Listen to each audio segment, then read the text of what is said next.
good to see you. Hold on, I'm not usually in my living room, so I'm like trying to figure out where I can put my stand. Yes. Oh, Carrie, it's so good. It's been too long. Hello, So, hello. so I don't know if you know this, but at the end of my lives, when they start to die down, I tend to interview people, right?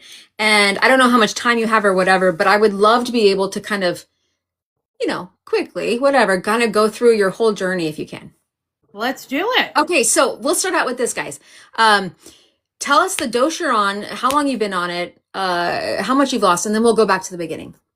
I am on 10 milligrams of TERS. Mm-hmm. I've been on 10 for a month. Okay. I just went up to 10. I am down 110 from my heaviest, and I have been in maintenance since April of 25. Oh, wow. Congratulations. That's awesome. So let's go back to the beginning of when you started to feel like you had this disease, what, age and the struggles from that point on. Um, I was 12 the first time I put myself on a diet. Sad, but yes, this is Mm-hmm. obviously a thing. So how did that work for you? What happened? I mean, it didn't because I had no idea what that actually was. Mhm. Yeah. So what was the And diet? um, I ate a lot of green beans. Okay. So like we had green beans with every meal. So I would just like stuff my face full of green beans and corn so that I didn't eat the mashed potatoes or whatever else there was. Now, what led you to start to do this? I couldn't wear the things my friends were wearing. And I didn't look like my friends looked. 12, I was probably, and I honestly, like if I look at pictures of me now, I'm like, you weren't big at all. Right. But I was probably a C cup at 12. Mm. Right. And that brings a whole other side to Right. this. Right. Um, So at so that then it moment was you were like, like, I don't want that. So what made that insecurity for you? Like what was that the only issue that you felt like you had at that moment and you felt weird about it? no, because I like while I wasn't what I like I don't think I was, huge now looking back, but I was definitely just bigger than my friends were. Yeah. And my cousin, like I had two girl cousins that I was very close to that we are 11 months apart. And neither one of them has ever dealt with obesity, right? So like I had these two cousins that were basically the same age as me. And we did all of the same things and ate all of the same things, but they were Mm-hmm. traditionally skinny little girls. Yeah. And I wasn't because I have obesity. Right. And Right. I had childhood obesity when I was 4. Like Right. Yeah. this is a chronic lifelong disease. Right.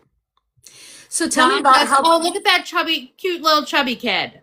yeah, yeah, cute at that moment, maybe, but yeah. Mm-hmm. Yeah.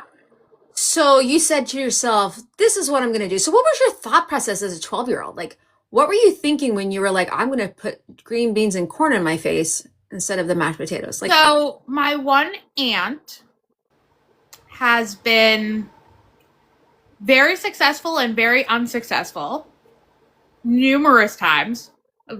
She is a champion at losing. yeah, aren't we all? I mean, like, I remember when I was a little bit younger than that, like, she was skinny. Uh-huh.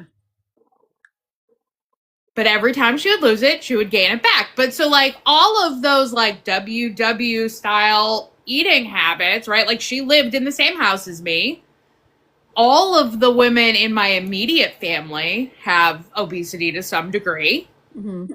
So, like, yeah, I knew all of the things to do. I could go in the closet. I bet I still live in the same house. I bet I could find a 1987 WW points book if I tried. Right. Unless my mother finally got traumatized by them and threw them out over the past 10 years. So like it was just constant from then. I asked, and we've talked about this before, so I know this resonates with you. I asked to go to fat camp. Yeah. Same. Please. I Send got me told away. no, Send me away for but 3 I months asked. and change everything. Mm-hmm. Uh-huh. Mm-hmm. So how'd that go? Yeah, I mean, you got told asked. no. Okay. You're not fat. There's nothing wrong with you. Like, so like that was the thing, right? Like none of it came from my family intentionally. Right. Right? Like I internalized the way they talked about themselves and the things they did to themselves. But like I was never criticized vocally about it. There's nothing wrong with you. You're fine. You know, super active in all the things, dance, cheerleading, did it all. But I internalized it all. Yeah. So like from the time I was 12 until I was 41, I don't know that I ever wasn't on a DIET. Right. Or trying to be. Right. So let's go back to 12 and you're doing this little number of trying to figure out what to do. So then what happens? Like, what happens after that? It was just a constant, like, trying different things. So, like, one of my cousins lost a bunch of, that's older, that she's like 7 years older than me. And we were, you know, she was best friends with my brother. So, like, I saw it. Lost a ton of weight on Slim Fast. Mm-hmm. So, I was probably like 13, 14 at that point. Knew my mother wasn't going to let me just drink Slim Fast. Like, that wasn't happening. Yeah. So I developed an obsession with Carnation Instant Breakfast because she would buy me that. Why is that, you think? Versus I don't know. I think because that was packaging? just a breakfast food. Packaging. It sounds Right. cute. Yeah. It's not Slim Fast. It's Carnation. Woo. It was, oh, Carrie doesn't like to eat a heavy breakfast. This. Oh. Yeah. Like, so, and like, I think that was like in her head, like, Carrie doesn't need to be on a diet. I don't want to encourage those bad habits.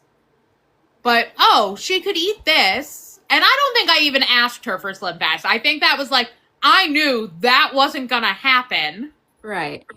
But, oh, well, that's basically the same. Yeah. Because I wasn't a dummy. I looked at the ingredients and the calories. Right. Ugh.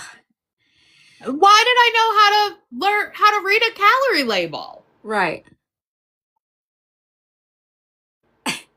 Well, because I watched all of the women in my family read the calorie labels and put the information in their little calculator to get their points. So it's like one of those things, and like, you know, none of the things I did to myself were their fault. Did they encourage? But I learned it all from them. Right. Because I was just watching. Yeah. I was just watching. So I think my favorite diet was probably the grapefruit diet because anybody who knows me knows I really like citrus. yeah. So like the grapefruit diet and we were real good friends in like 9th grade. So when did that crash and burn? It crashed and burned real quick. Real quick. Then I decided I was vegetarian because clearly that had to be healthier and none of it worked. Right. Obviously. None of it worked. So how did your high school years go? They were okay. Like really they were. I loved high school. I had a great time. We had a lot of trauma happen while I was in high school that kind of distracted me from dieting. We had, when I was in 10th grade, a girl that I had grown up with unalived herself. Mm. So like that just completely changed It does, yeah. what I was thinking about and what I was doing. And like I remember that like it was just about having fun after that. Like making sure that like, we did all the things that she was never gonna get to do. Right, right, right. Mm. Um but I would say by the time I graduated, I was, an 18, 20 at Lane Bryant. And kind of like I didn't hit, and this is vanity sizing, right? Because I'm like, I was nowhere near my largest size there, but like how was an 18, 20 just always the size clothes I wore? Same. I don't know if anyone can relate to that in the chat, but it was always 1820. Always 1820, And like like early on. I was like 185 pounds when I graduated high school. I know that my graduation dress was an 18, 20 from Lane Bryant. I can see the tag in my Yes, brain. 18/20. I can see it too. Oh my God. And I know that 3 years ago, I had clothes that were a 14, 16. And I weighed 60 pounds more. It's wild. I don't know how. Oh, yeah, yeah. So what else? I know we're going to talk about the heart stuff soon, but is there Yep. something that happened early on that now then, yeah. Yeah. So I got diagnosed with PCOS when I was 19. Um, I went away to college for my freshman year and didn't get a period for 10 months. And so what was PCS to you? What did you know back then? I What that didn't was? know anything until I got diagnosed with it. And what I knew when I got diagnosed with it was that I had cysts on my ovaries and I had like horrible periods. That was really all I knew. Same. And oh, we're going to put you on birth control. Mm-hmm. Okay, Okay, cool. cool. Great. Awesome. Yeah, moving on. You need to lose weight. Oh, Yeah. because I've never tried that before. Yeah, oh, duh. Yeah. Mm-hmm. No one's ever said that to me before. What silly me. Silly me. And like I say that and like my gynecologist was amazing. He took such good care of me. My PCOS was like extreme to the point that like I had cysts that had turned into a teratoma that had to be removed, had damaged a fallopian tube that had to be removed. Like he was amazing. Okay. But also it was 2002, Mm-hmm. 2001, 2002 and PCOS was you take metformin and birth control and nobody really explains anything. And oh, you've got some pesky chin hairs that you have to pluck. Yeah. Yeah, that's it. So then what, Carrie? So then the weekend before Halloween in 2011, right? Yeah, 2011. I was at my brother's house on a Saturday night. I had been sick earlier that week. My brother has 5 kids. And at that point, they were 13, like teenager to not quite yet 1-year-old twins. Mm-hmm.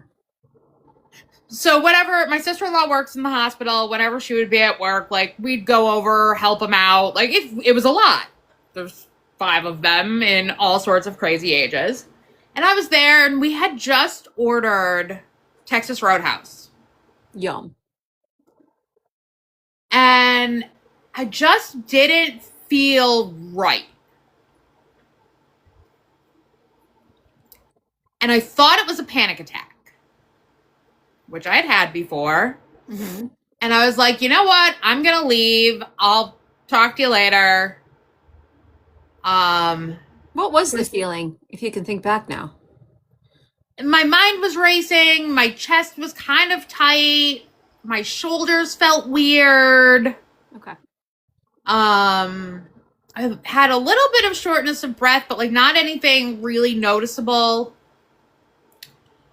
So I was driving home, and I was supposed to go out that night because I'm 28 years old, and it is the Saturday before Halloween. Yeah.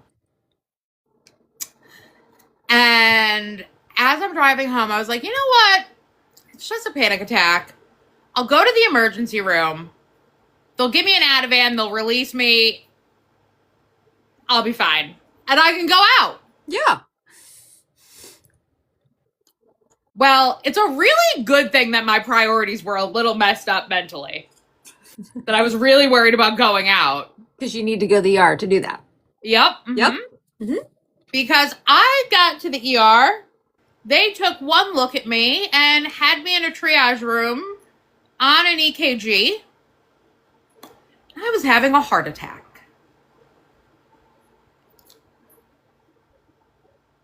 What? Excuse me?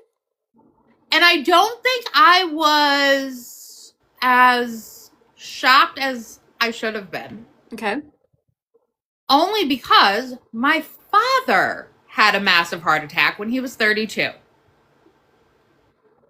So they said it, and I went, all right. This tracks. great. Fucking phenomenal. Awesome. Mm-hmm. So it was a whole thing. The hospital I was at didn't have a cath lab. Like they don't do heart stuff. So there's two other hospitals in the town then. They wanted to transfer me to one, which was the hospital where my father got staph infection after his open heart surgery. And I'm like, I'm not going there. Right. I have my mother on the phone. And I'm like, freaking out. I mean, what did you say? Right. She's freaking out. She gets on the phone with the nurse. And she's like, send her to the other hospital. Well, I don't know if they have anybody on call. And my mother goes, and I have the chief of vascular surgery's phone number. I'll get someone there if they don't. Mm-hmm. You're not sending her there. So quickly, you're having this active heart attack. They can't treat you there. They can't treat me there. So what are they doing? So they're monitoring me. They have me on heparin. They've given me nitroglycerin. I'm still in an active heart attack, but like they're managing things. Right.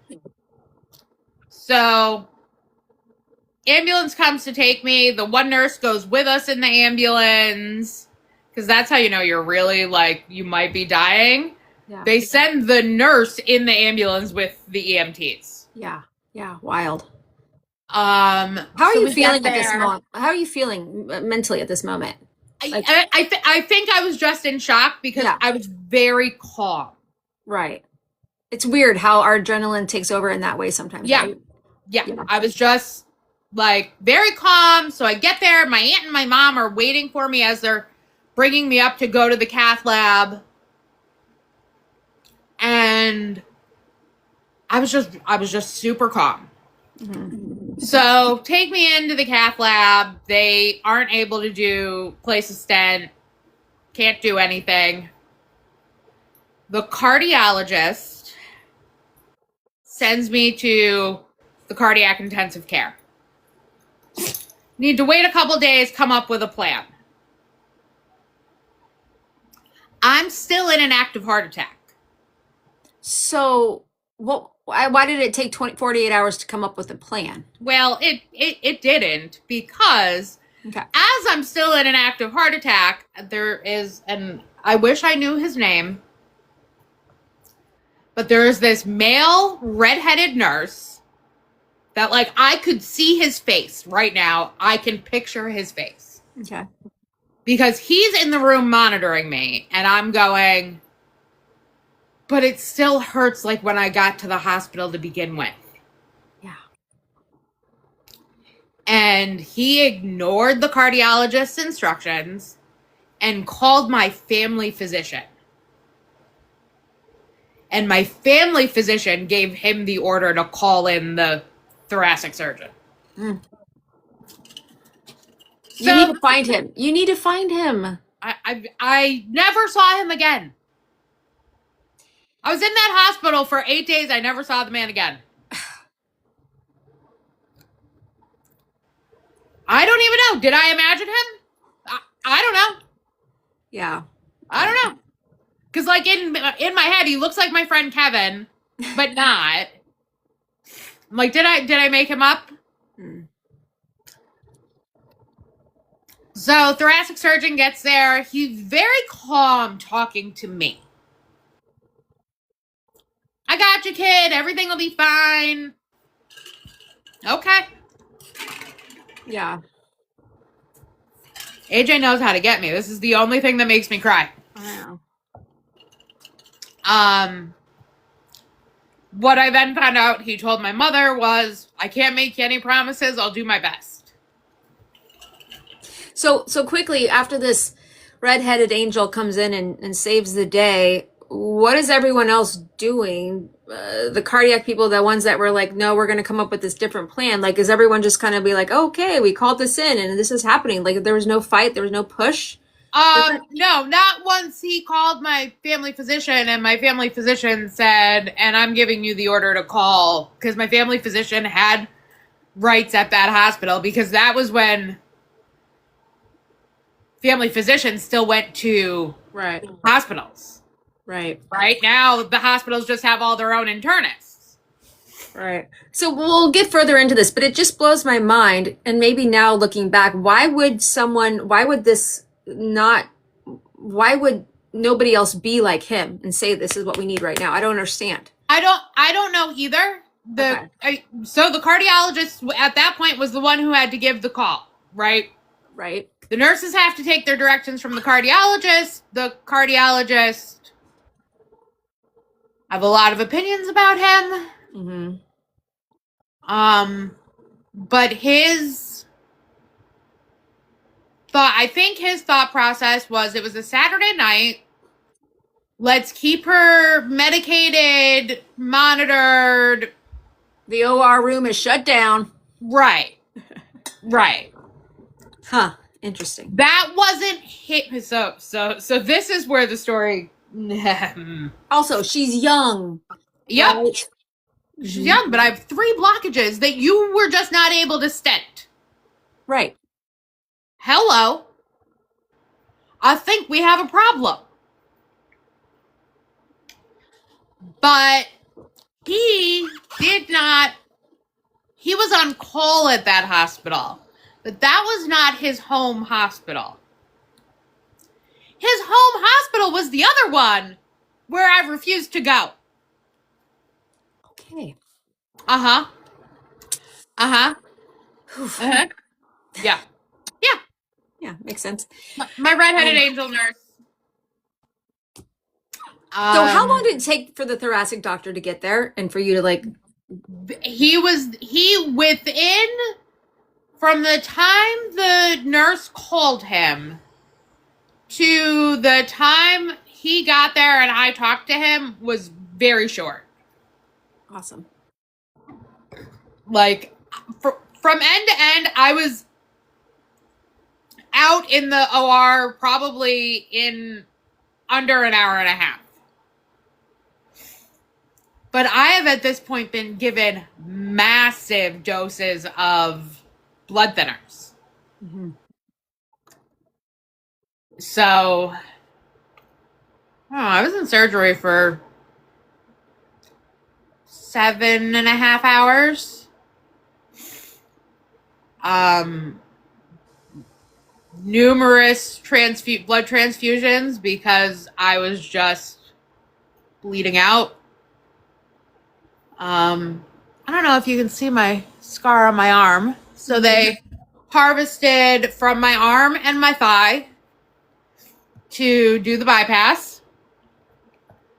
You had triple bypass. Okay.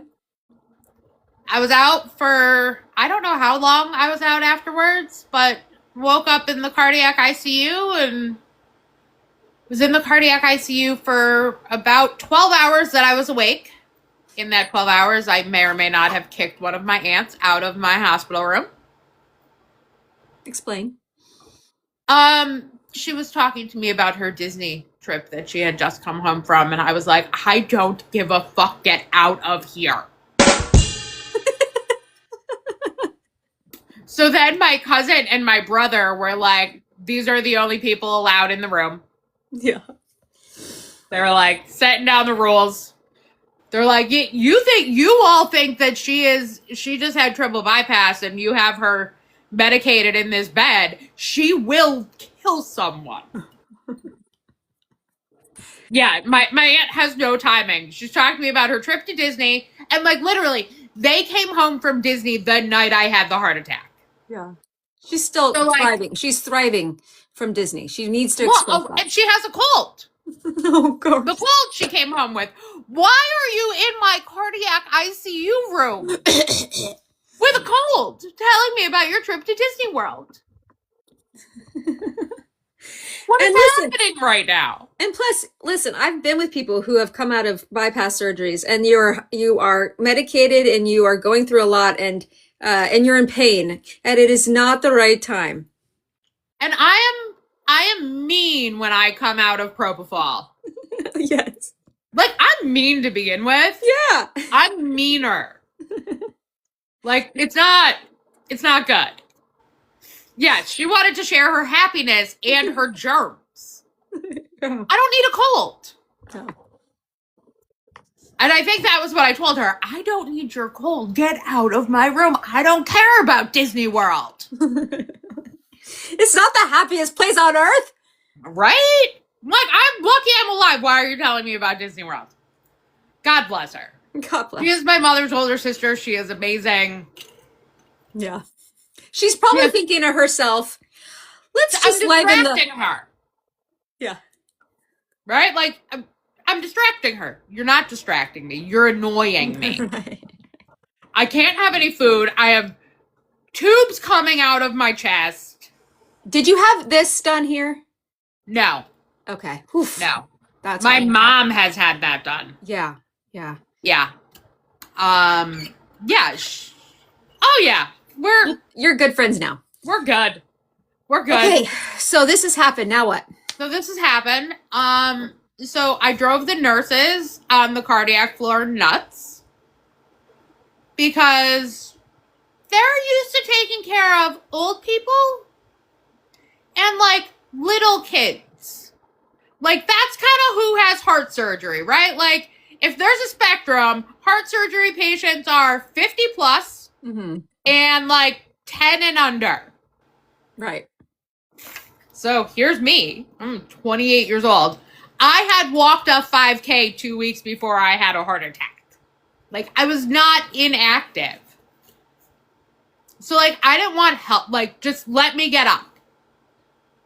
I need to go to the bathroom. Let me go to the bathroom. Get this catheter out of me. Yeah. I can walk to the bathroom. They have all of the fall sensors on, and I'm like, you're going to need to get rid of those. Because I'm going to get out of this bed. So I was in the hospital for 7 days. Yeah. Saturday night to Sunday afternoon. Not the next day. The following Sunday afternoon. Right. I probably walked a marathon in the halls of that cardiac unit. Yeah. Because that's part of the recovery protocol, but like, I was stir crazy. Yeah. And there was no TikTok to scroll on my phone. Right? So I'm like, just doing laps. Right. And they're like, you need to get back in bed. No, I don't. Just let me keep walking. And like, so they would just stop me and check my heart rate. Because what we found out at that point is I had an extremely elevated heart rate, even post-surgery. So like 116. Okay. So I was on medication to bring my heart rate down. Now it's completely normal. I'm the healthiest triple bypass patient in the world.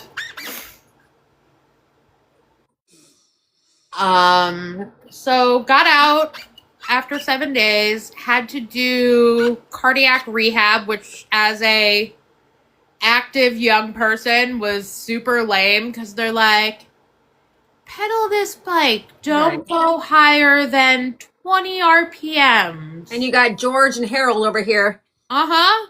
Yep. They're like, Yep. Carrie, you're doing so good. You're like, I should be. I'm 28. I'm like, this is horrible. Yeah.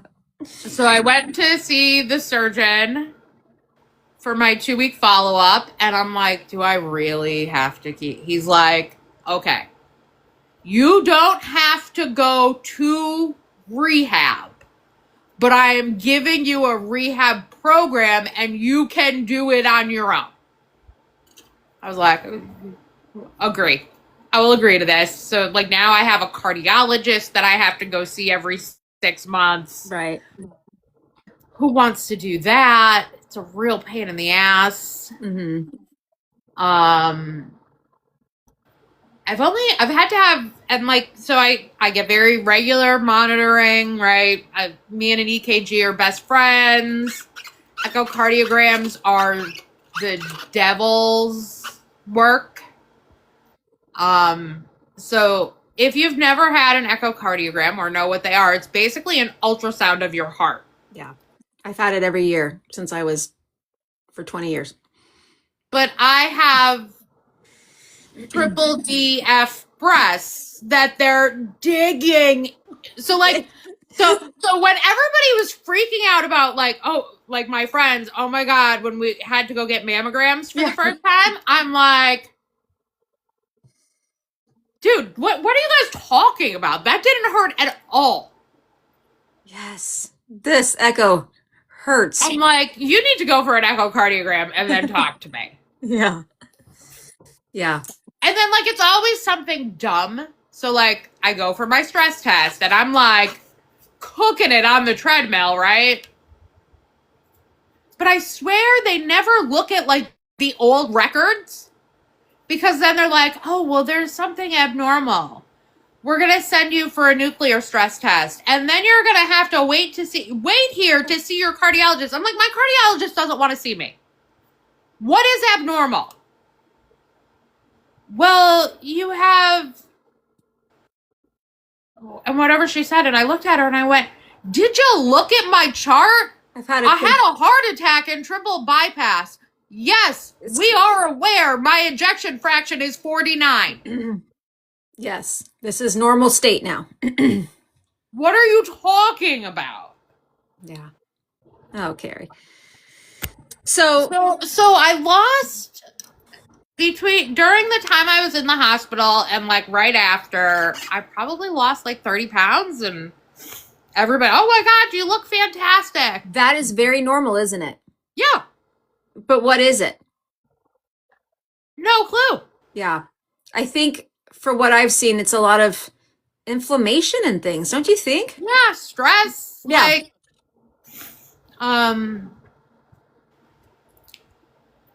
so then what are you thinking? You know, how the hell am I here? How did this all happen? Yeah. And then it just like became how do you stay alive now? Mm-hmm. Right? So like didn't really obsess about my weight for a period of time. Mm-hmm. Stayed active, but I had always, so like it's all of this stuff. What am I supposed to do? All of the things you're telling me to do, I've always done. Yeah. And you're thinking, it's like a ticking time bomb. Right. Because it's like you felt like you had no control over what was going to happen next. Yes. Now, knowing what I know, I am really annoyed because GLP-1s were available and why the hell didn't you put me on one? Yeah. But now, user 84, I'm not a born complainer. I've had a complicated medical history that people don't pay attention to. Yeah. So anyway, we're not going to fast forward yet to GLP-1s. Here you are, stressing out. You're in your late 20s thinking, I don't know what's going to happen. Yeah. It brings your mortality into like, It was something that I didn't deal with. yeah. I thought about it as little as humanly possible. I wouldn't talk about it. Yeah. It happened. We're moving on. Yeah. Not healthy. Right. But 100% avoidance. but that's human nature, and that's okay. That's Yeah. I appreciate you saying this. Yeah. So then what happens? Like what's your next kind of moment in life? So just kind of was going along, working, moved up through the company I've been at I'm still there. I've been there since I was 24. Mm-hmm. Started traveling for work, which really made doctor's appointments difficult Yeah. because I was like, oh, I got a work trip. I need to reschedule that. Mm-hmm. And then my cousin got engaged in 2019. Mm-hmm. Yeah, May of 2019. We went to Universal that summer. My mom, myself, my brother and sister-in-law, the kids. We all went. It was great. I came home. My cousin asked everybody who she wanted to be in the wedding, to be bridesmaids. I was one of the bridesmaids. And the thought went through my head, because she's significant. She's 9 years younger than me. She's my baby cousin. Mm-hmm. Basically like my little sister, because my grandmother watched her, so she was at my house her whole life. The thought went through my head, I can't be the oldest and the fattest person in this wedding. I know. Hell no. And I could only control one of these things. So I said to her mother, I was like, I think I want to go back to Weight Watchers. Mm-hmm. Well, now her daughter's getting married, right? Like, she's thinking about wearing a mother of the bride dress, and yeah, let's go to Weight Watchers. So it was September of 2019. And we started going to Weight Watchers on Thursday nights and doing all of the things that WW teaches you to do. And where are you at this point in on your weight or whatever? 250. I wasn't at my highest, but I was probably, I think I was like I was 254 the first time I got weighed at Weight Watchers. Always remember. Thursday night, 254. 7:19 at night, right now. Yep. Yep. Yep. So, and I went all in, doing everything. Completely overhauled the way I was eating. I was going to the gym, I shouldn't say or. So I was going to the gym 5-6 days a week. There is a county park right by my office, which I don't go to my office anymore, but right by my office, that has like a cross-country trail, great place. I would go walk at lunch. It was very obsessive. It was definitely not healthy, because I lost 75 in 9 months. And no one is commenting on all of the unhealthy things I'm doing. Mm-mm. What are they saying? You look fantastic. Oh my God, look at you. And so, okay. And how is this making you feel? Oh, great. I'm a rock star. You are. You're going to be fine for that wedding. So not everybody will get this, but some of you will understand this when I say this. I love for Christy her necklace with how much she's lost.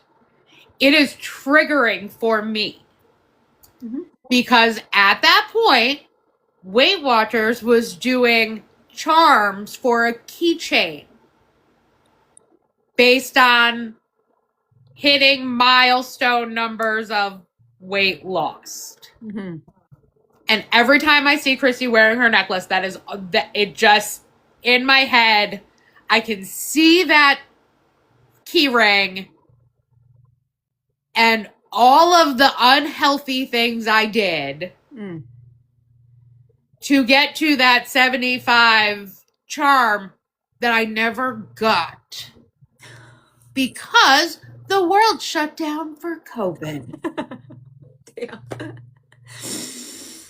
And they didn't have one when I weighed in and was down 75. So I was going to get it the next week. They ordered one.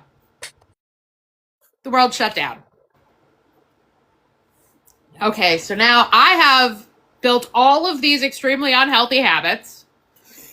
Oh my God. That some people might classify as an ED, some people being my physician. Mm-hmm.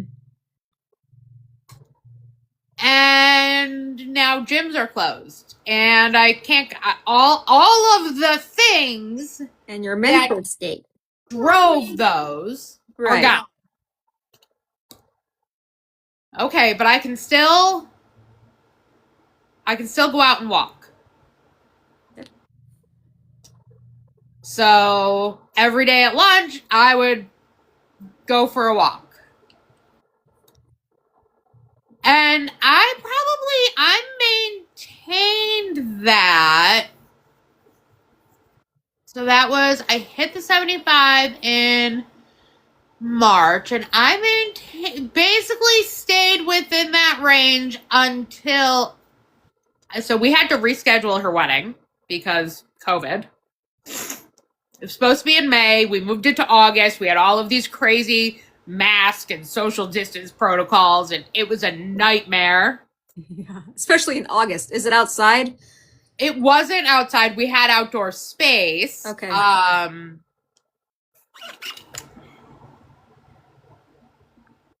And because now I have gotten this dress fitted. Like, I ordered this dress. We had to order the dresses in September. Yeah.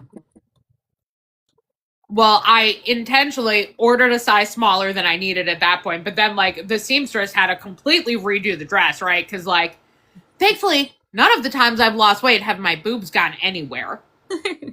So, like, I still needed the size 18 for my boobs. And she had to redo the rest of the dress. Right. So I maintained within probably between 60 and 70 from March until 2021. Like, that winter, I started to regain. Mm-hmm. Because I had let up just a little bit on the obsessive counting, measuring, and obesity and diabetes are chronic progressive diseases that a calorie deficit does not cure.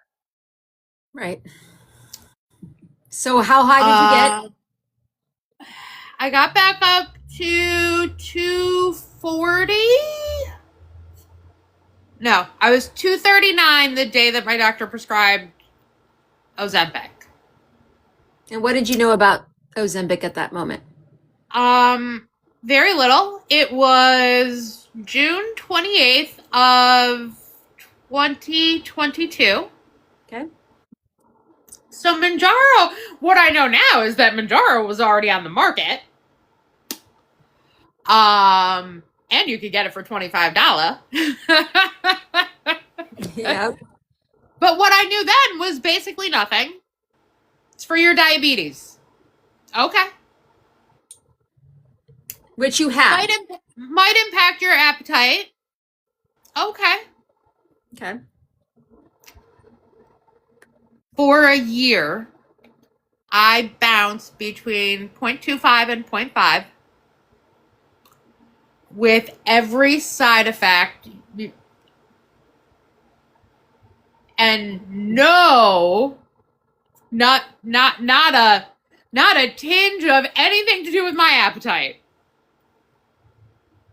Right. So in the year I was on the OZ, I gained 4 pounds. And then she was like, okay, let's try Trulicity. Okay. So that was June of 23. Manjaro's been out for a year now. Okay. And like, this is not her fault. Doctors are not educated in this stuff. Right. There was not enough information given to doctors. So here now you've these medications. You've spent a whole year plus not really on the right treatment, but we don't know this yet. So you start Trulicity. We don't know this yet. Okay, let's try Trulicity. Sure, great. Didn't have any of the side effects. You're like, okay, Trulicity, good. No side effects. Okay. My A1C went up while I was on Trulicity. The scale continued to go up, but I didn't have any side effects. So life is good at the moment, kind of. Yeah, kind of. Okay. I'm not sick all the time. Yeah. And then around January of 24, there was, in addition to all of the other shortages that I didn't know were happening, really, because I had not yet landed on GLP-1 TikTok. Mm-hmm. There was a Trulicity shortage because Trulicity and Mounjaro and Zepbound all use the same pens. Right. They all use the same components. Yeah. So now we're just changing my dose so that I can get, the same things that everybody who was on Mounjaro and Zepbound were doing at that time, right? Like, okay, you were on 3. This month you're on 4. Right. Because that's what you can get. And next month you're on 2 because that's what you can get. And then it was probably the end of March, beginning of April of 2023. I was miserable. I couldn't figure out, I had lost the weight before. Why can't I do it again? I knew that a lot of the things that I had done before weren't the healthiest things in the world. I have BING issues. Mm-hmm. I have food noise, but I don't know that it's food noise or what food noise is because I just think that's what everybody's brain feels like. Right. And I'm scrolling TikTok one morning, and this woman with pink hair, Kelly, shows up on my TikTok feed yelling at people. Right, I love it. Same. I won't change the story here, but February 2024. Kelly, pink hair. She's crazy. What's going on? I stop and I listen, and and I'm like and so for the first couple weeks, I just kind of listened. Yeah. And I was trying to connect the dots, and they weren't really connecting. I'm like, am I on one of these? What is going on? And I'm terrified to say, ask any question. Oh, yeah. Because Kelly is... She's gonna rip you a new one. Right. I'm gonna say something in units, and it's gonna be the last day of my life. Are not your dose, Carrie. It's gonna be the last day of my life. So it was probably May that I finally got up the nerve to start dropping questions in the chat. And I'm like, well, I'm on Trulicity and I was on Ozempic, but I didn't lose anything. Well, were you in a calorie deficit? Carrie? What did you say? She's like, well, were you in a calorie deficit? Well, no, I was sick for a year. And I know I have food noise, but they haven't done anything for the food noise, and I don't know what to do. And she's like, "You need terzepatide." Okay. So I start messaging my doctor, and This I'm like, pink-haired lady that yells at me tells me I need this medication. I think I do. "Can we see? Can we try to get Manjaro? The Trulicity's not doing anything, So like we're going back and forth, and my doctor's like, well, what if we can't get it approved? And I'm like, okay, if we can't get it approved, I will do Ozempic again. I need Zofran for the nausea. I know how to manage the side effects. I know what I'm doing. I'll do it again. I have diabetes. I've done all of the step therapy. I was on Ozempic. I was on Trulicity. I've been on metformin since I was 19 years old. None of it works.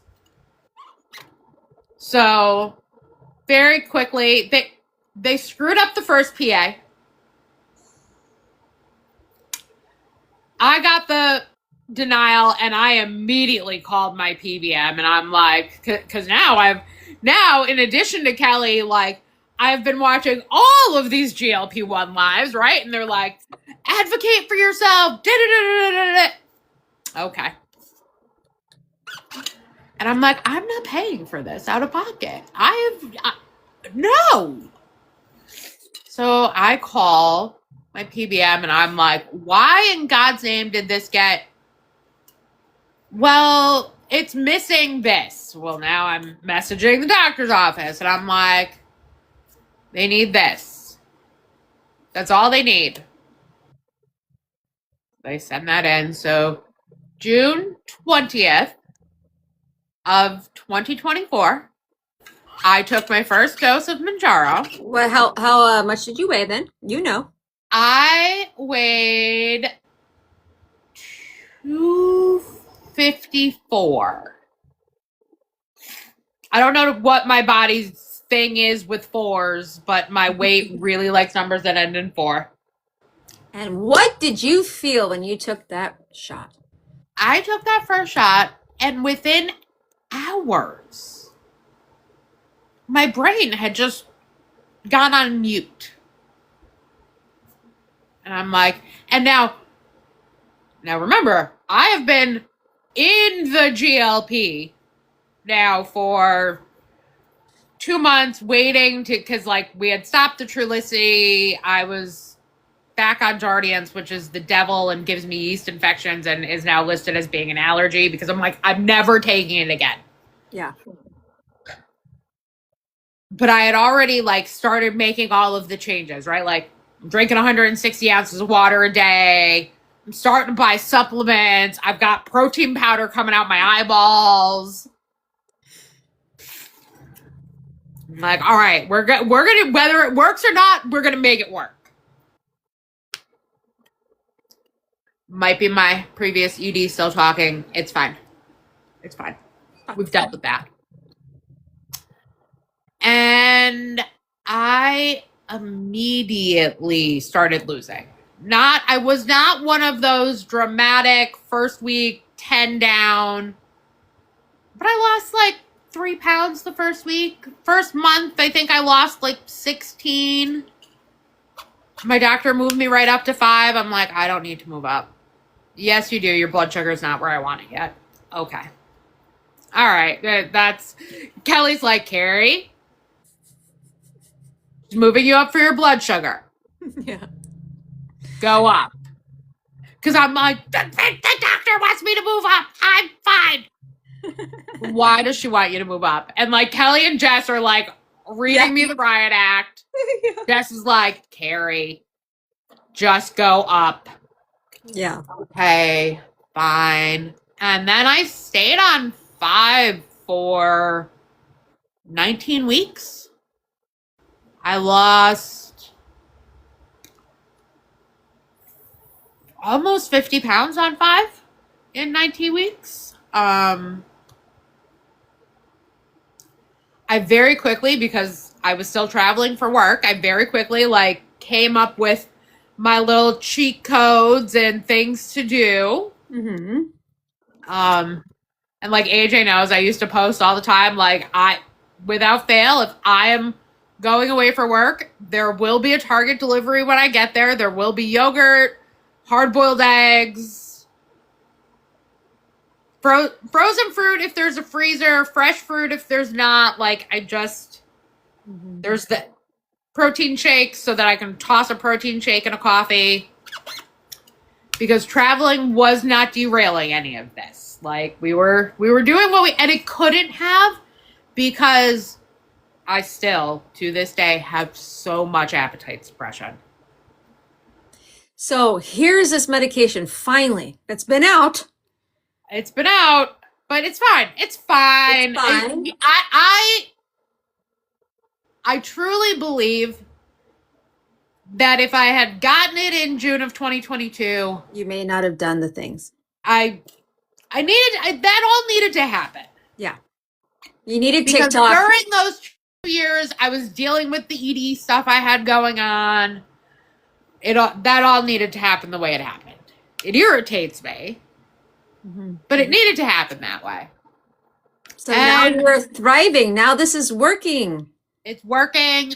So at this point in time, Fridays used to have a plan that you could sign up for if you didn't need the medication, to have access to the dietitians and the support groups and the fitness app and all of the things.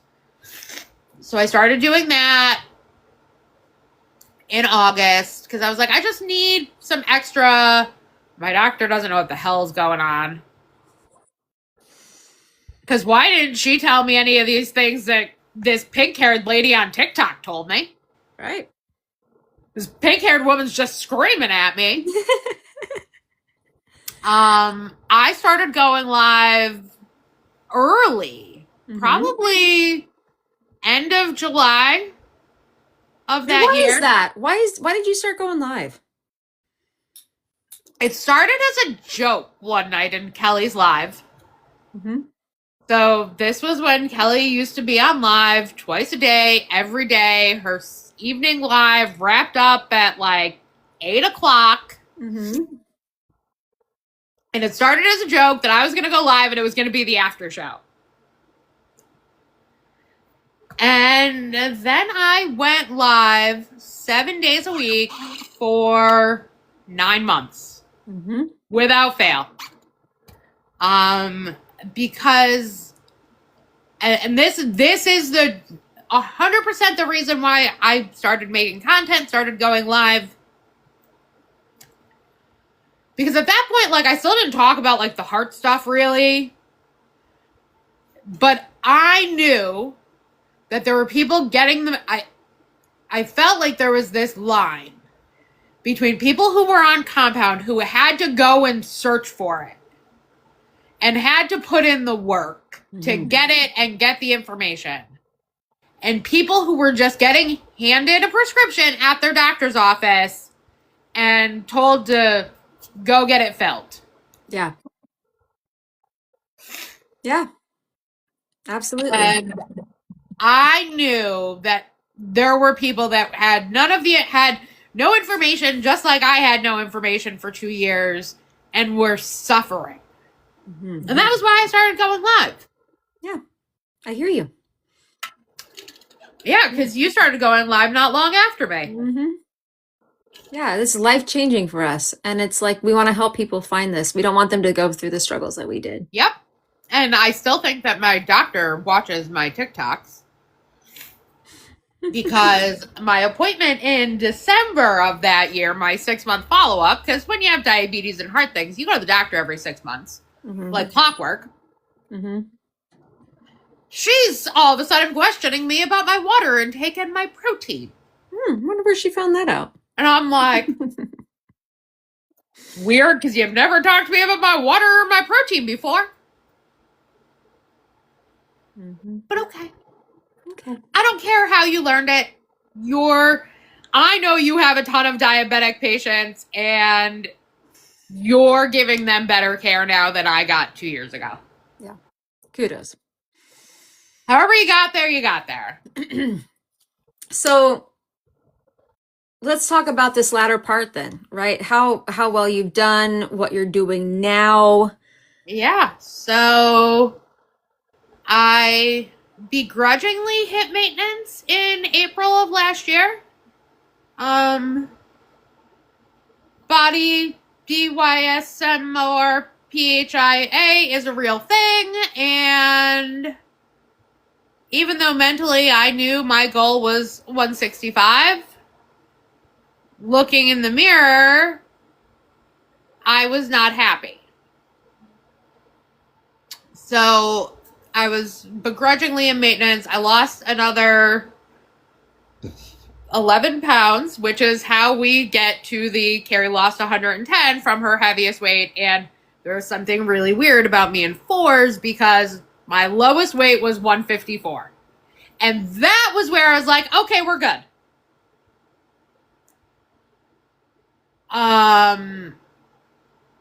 I, in the meantime, had really, like, when I got Manjaro and started doing well, we're going to fix all of my health problems. My health problems aren't going to be in charge of me anymore. I am going to take control of them.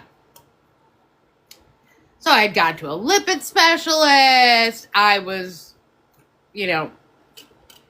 I've always had something weird happening. Was it autoimmune? We didn't really know. So went through that whole long drawn out testing cycle to get diagnosed with fibromyalgia last September of 25, which is basically like, yeah, you definitely have these things, but we don't really know what it is or what's causing it. So, fibromyalgia. Yeah. It's a diagnosis of exclusion, and there's like this tender point thing, and I had all of the tender points, so I got the diagnosis. It fits. I've done enough of my own research to go, yeah, no, that's really what this is. And then Are you treated for that, or is it just there's not really right? I didn't know if they put you on anything additional. So we did. There is some thought process behind some SSRIs and SNRIs lowering the fibro pain signals. Sure. Yeah. So we switched me from the anxiety med I'd been on to Cymbalta. And I don't think it helped at all. I gained weight back while I was on it, which did wonders for my mental state.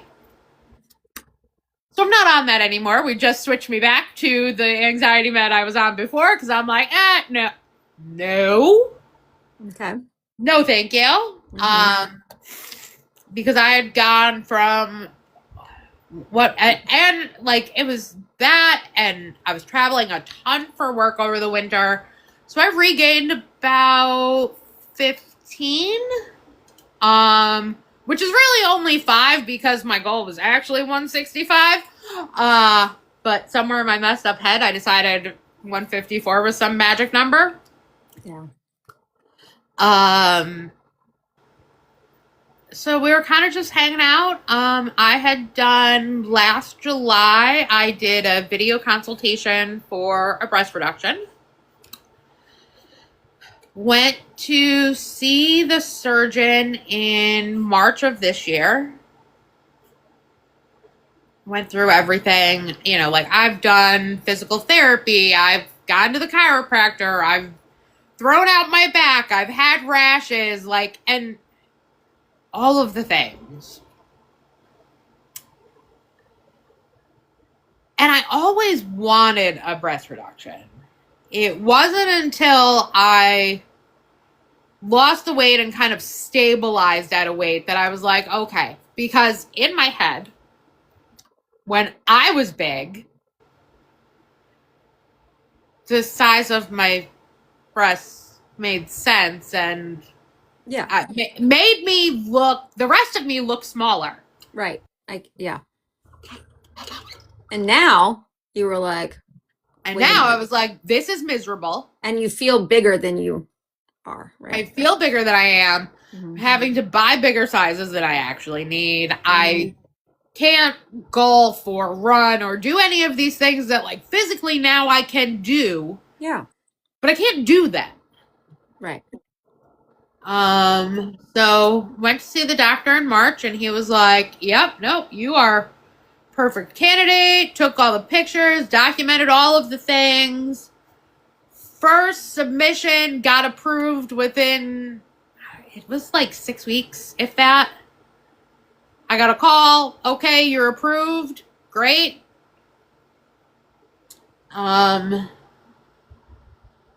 Oh, and he has an OR opening on July 1st. You're like, oh, this is it. Oh, Like, okay. this is happening. And now, like, my brain is spiraling. Yeah. Because I immediately, like, in my brain goes to work. And I should have been opening a new site next week. I'm not. Clearly had surgery. We're not. Whatever. I was like, so I'm like, well, what's his next opening after that? We don't have the OR schedules yet past July. Okay, I'll take it. Oh my, I'm like, I hang up the phone. And I'm like, wait, what the hell just happened? Yeah. Called her back. I'm like, can we go over this again? Because, like, things are not connecting in my brain. Mm-hmm. So, was it the end of April, beginning of May? Like, it was right around there. Like, it was not long from that phone call to surgery. Like, it was wham. Yeah. So, having the sharing shelf, I did not lose a single cup size. Yeah, and what was the cup size before surgery? Triple D/F. Okay. Which on my 264-pound body looked kind of just whatever. Yeah. My 165-pound body, it was like, whoa. Yeah. So he says, so we had talked, previously about size. He says to me on Wednesday morning, all right, what size are we doing? A small C. You picked it out, or did he choose that for you for? Nope. And why did you choose a small C? I knew I didn't. So, because it's very much a couple things. Part of it knowing, because I've done all of my research, that it's subjective, right? Cup sizing is entirely subjective. I knew I didn't want to be a B. My mother had a breast reduction, and because of complications, had to be taken down to a B. And I think she is too small. So I was like, I know I still want to have, right. Yeah. Visually, I would like to still look, a certain way. Mm-hmm. But I didn't want, I had seen enough of people who had said C and ended up being closer to a true D. And I was like, Okay. So if I was still going to be that big, this wasn't worth it. So small C ending up being some sort of a C still. Yeah. Somewhere in that range. I haven't seen them yet. Yeah. Today is I get to shower day. I'm kind of terrified. right? I'm kind of terrified, and because I have I mean, you know, with the Well, and you're drains, right? swollen Like, still, so remember that. yes, but like I have no idea. Like, the only thing I've seen is this compression bra and these dressings. I'm like, I don't know what's going on here. Oh my gosh. I'm so happy for you. Oh my goodness. But like, you know, with the surgeries and the drains, so like to get saran wrap to be able to take a shower facing away from the shower head. I'm like, I don't care. I just want to wash my hair. Yeah. I'm an everyday hair wash girl. This is gross. Yeah. I just want to wash my hair. I am so excited for you. I cannot wait to see how you look and how you feel in your content with going forward. And don't, I admittedly, as somebody with fibromyalgia, have a very high pain tolerance. But like, this is just annoying. Like and I'm like, has the nerve block not worn off yet? Mm. But I think by now it should be worn off. So how do you feel? You Fine. feel fine. I went to Walmart yesterday. Isn't that interesting? I think it does vary for everybody, but Like, yeah. I'm sore. Yeah. But not anything remarkable, right? No. You know, like, compared to the open heart surgery, Right. this feels like nothing. Right. Oh my goodness. That is crazy. But like the wildest thing is like immediately I could feel a difference in my posture. Like, tell me. the minute I stood up Ugh. afterwards, I was like, wait, I'm like standing, and like I have always forced myself to stand up straight because it was drilled into me by my grandmother, because my grandmother was tiny and I am 5'7". Right. So it was, well, no, you need to stand up straight. You are tall. You need to stand up straight. Like, drilled into me. So like I've always forced myself to stand up straight. And like right now I can tell like I'm hunched because it's tight.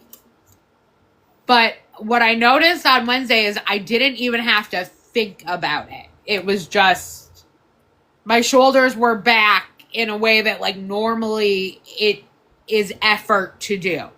They were just there. And I was like, I didn't do that. Is it a thing? Do they tell you how much you lost poundage wise? Yeah. Well, so I looked at the surgeon's notes in my chart, and it has the gram. So it was 400 grams on the right and 373 grams on the left, which ends up being like a pound and a half ish, something like, because 500 grams is a pound, basically. I weighed, so yesterday was post-op day 1. I did step on the scale because I'm a GLP-1 girly and this is what we do, and it's just data. So we had 8 pounds of inflammation. Mm-hmm. I've already, this morning I was down 1, so, and I could put my Aura ring on, which yesterday morning I was like, right. Doesn't go over my knuckle. Yeah.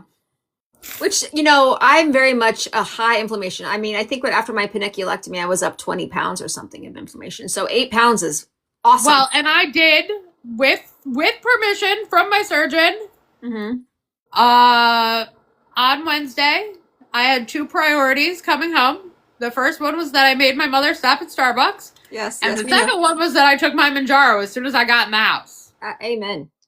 I was like, Mom, go get it. Right in my, oh no, you know I'm a thigh girl, AJ. Right in the thigh. I have a bruise, which I normally don't bruise, but I have like random bruises everywhere right now, so it's fine. Oh my gosh, that's awesome. So yeah, that's... So I want everyone to follow Carrie here. Tap her name a couple times to follow her if you don't already. Tell everybody what you're doing in this space, whether it's on TikTok or not, or whatever, your podcast, whatever. Tell people what you do. So I have a podcast. Mm-hmm. And I haven't recorded an episode of the podcast in a while. Life has been lifing. Mm-hmm. But the thing I really try to do is, with my personal experience and everything I've learned, make the medical part of all of this not feel so scary and make it easy to understand. One of my friends jokingly will say to me, Carrie, explain it to me like I'm 5. Mm-hmm. Please. Right, because like, especially now, so many more people have access to these medications Mm-hmm. and have so little good information available to them. Mm-hmm. And then, I share about my journey and just life, and you'll see like random travel stuff, and I have a coffee problem. And no, Rebecca, I haven't had any Starbucks today because I can't drive a car. So tell us your podcast, please. My podcast is called The Elevated Dose. It is on Apple, Spotify, YouTube. There is no video. It is only audio. I am a podcast purist. I don't watch video podcasts, so I don't make a video podcast. If you want to see me running my mouth live and in living color, you can do that on TikTok. Does anybody have any questions for Carrie before we wrap anything up? So if you do, put it in the chat about anything we've talked about here. But make sure you follow Carrie. Yeah. Quite literally. Yeah. I put a video of me in a bra on TikTok. I'm an open book. Yeah. I love it. So if anybody's friends with me on Facebook, that video had a different opening clip on what I posted on Facebook, because that's where my real life people are. Yeah. I was like, my brother doesn't need to see me in a bra. Yeah, no. What year did you have your bypass, your triple? My bypass was in 2011. So it was 15 years ago. Yeah. And I will put this on YouTube if that's okay, Carrie. I put on my long form YouTube on here. So if anybody wants to go watch it again or share this with anybody on my YouTube. Ignore the fact that I'm like greasy and gross, because well, you look fabulous. It's the Korean skincare. It's the glow. It's not. I have not showered since Wednesday morning. It's gross. That's funny. And everybody, my YouTube is AJ Let's Talk About It. Same as here. I will put that's on here, but I always ask this at the end. If someone is going to come to you and they're going to be like, I'm nervous to start treatment, I don't know, I'm scared, whatever. What is your expertise? What do you say to that person? What changes if you don't try? Mm-hmm. What changes if you don't try? Right. Yeah, absolutely. I mean, you can take one dose. If you have side effects, you don't have to keep taking it for a year. Yeah. Yeah, absolutely. But nothing changes if we don't try, and we have a disease that deserves treatment. Mm-hmm. You have a disease. Yeah. You don't deserve treatment just to get to a number on the scale. You deserve treatment to treat your disease. Yep. And that's what you've done. Uh-huh. For yourself. Yep. So for yourself, Carrie, what do you look forward to in this next chapter of your life? What can you bring for yourself with this new health, this new body, this new mindset? What are you looking forward to? The possibilities are kind of endless, and I can just do whatever I want to do. I always, and quite honestly, like I didn't get a personality transplant.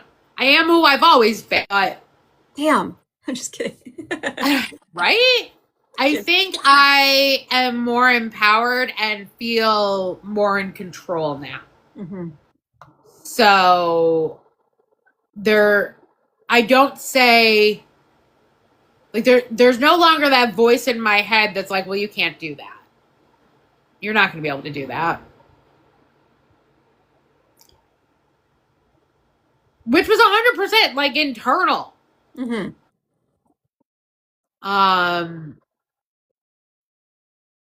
So that's really exciting. Yeah. And I'm excited about going to Dallas in October. Yes. I'm so Very happy excited to about see going to you. Dallas in October. Yeah. I'm still annoyed that I didn't go to Atlanta last week. I didn't get to go to Atlanta last weekend. But my brother and sister-in-law planned my nephew's graduation party without checking Aunt Carrie's travel schedule, Oh, which is rude. Rude, very rude. Yeah, You I know, mean, my brother may not have assumed I had travel plans for 4 days before my breast reduction. yeah. Yeah.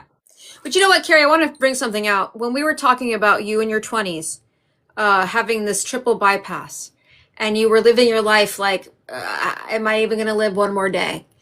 Because it seemed so daunting and your Yep. mortality was right in your face. You have a different way of looking at things now, too, right? Because of being treated. Oh, yeah. Oh, yeah. I mean, I don't. Obviously, I still have those medical issues, Sure. but my cholesterol's under control, my blood pressure's under control.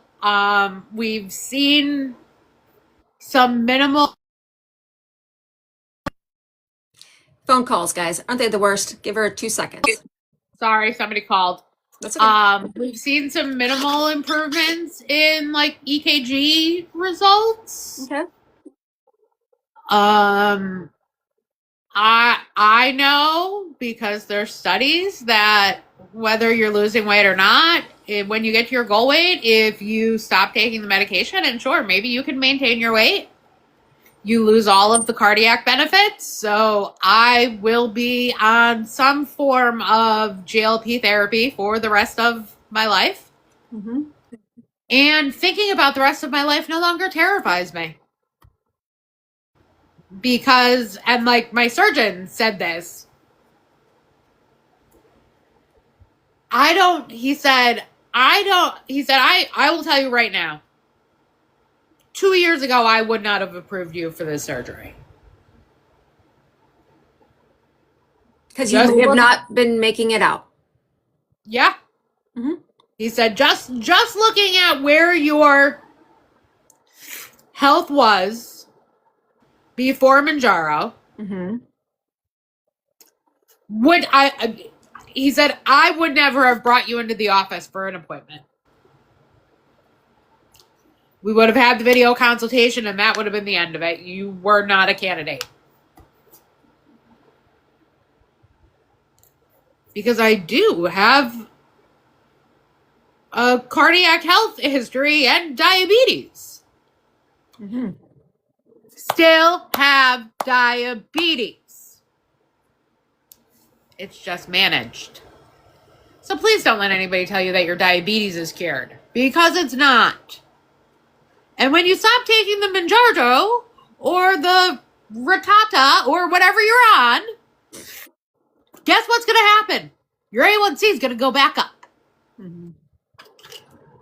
So, treatment. Saving your life. Yeah. I love it. Saving it, changing it.